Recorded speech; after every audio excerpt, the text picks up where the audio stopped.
Chris Eubank Jr. versus Conor Benn.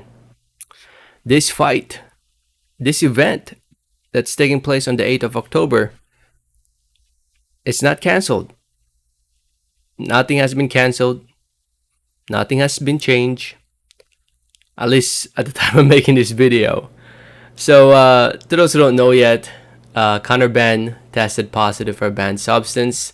It's been basically 24 hours now at the time of making this video. It's been about 24 hours since news broke that Conor Benn tested positive for a banned substance called clomiphene.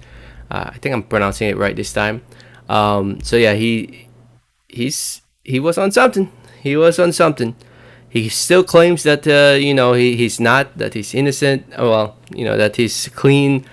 But VADA is a very reliable organization when it comes to catching fighters, catching athletes who are using a banned substance.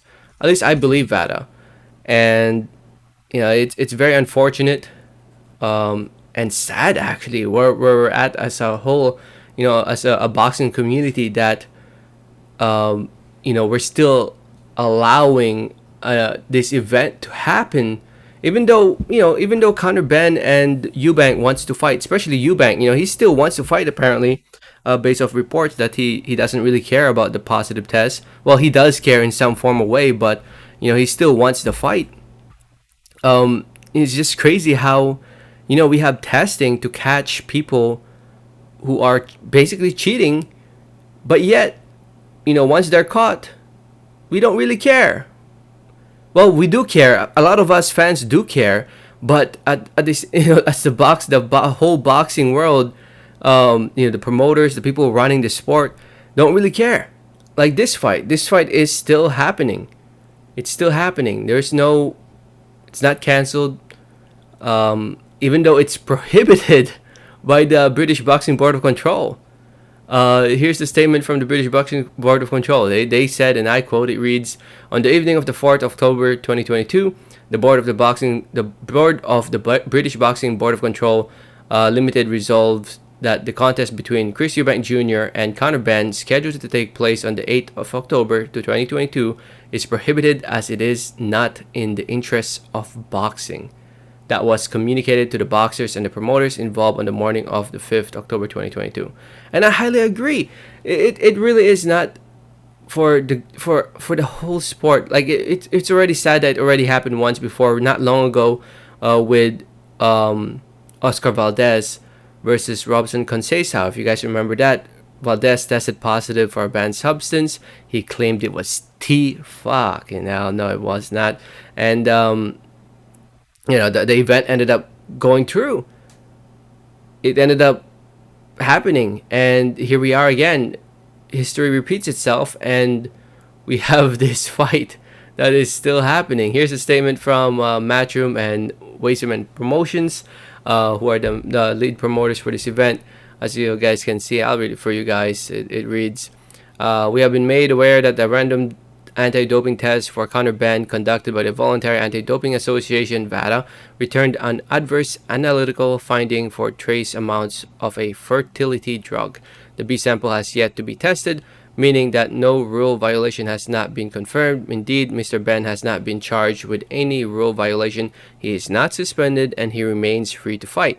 Mr. Benn has since passed a doping control test conducted by UK Anti-Doping Agency, the anti-doping authority to which the British Boxing Board of Control has delegated its doping control testing for the bout.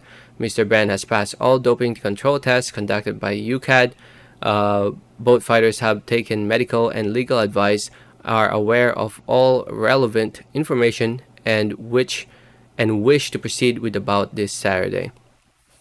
So yeah. I don't know how UCAD has a different list of banned substances, because apparently so far he's tested okay, negative with UCAD testing.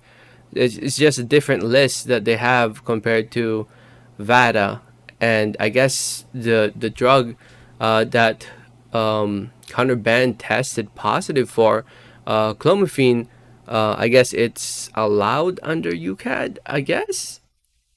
So, oh man, because Ben did not test positive with them, and he's not suspended or anything, even after a positive test from VADA, who, like I said, is a very reliable organization who does a good job really catching these guys catching these guys who are using some type or form of uh, performance enhancing drug. And as you guys can see in this photo to the left, Conor Benn looks a lot skinnier. The right, obviously, he does not look like that. It's just a little Photoshop. Not a little, but a lot Photoshop. I thought it was just, a pretty good Photoshop photo of him. So I thought I'd share it with you guys to just catch your attention when it comes to this video. But yeah, it's crazy how this event is not canceled. It really is, honestly. But we'll see. I mean, there's the final press conference soon. I think it just got pushed back by a little bit, and that will be coming up pretty soon over from the UK. I think the fight still go. Honestly, I think it's still gonna happen. I'm pretty sure the boxing gods, the boxing people, everybody who's involved in this fight are doing their best to make sure this fight happen. Are doing their best to make sure this fight will happen, and it's looking like it will happen. But who knows? It could change. You never know. I'll let you guys know. I'll keep you guys updated. Let me know your thoughts. Thanks for listening and watching. And like always, have a great day. All right, thanks.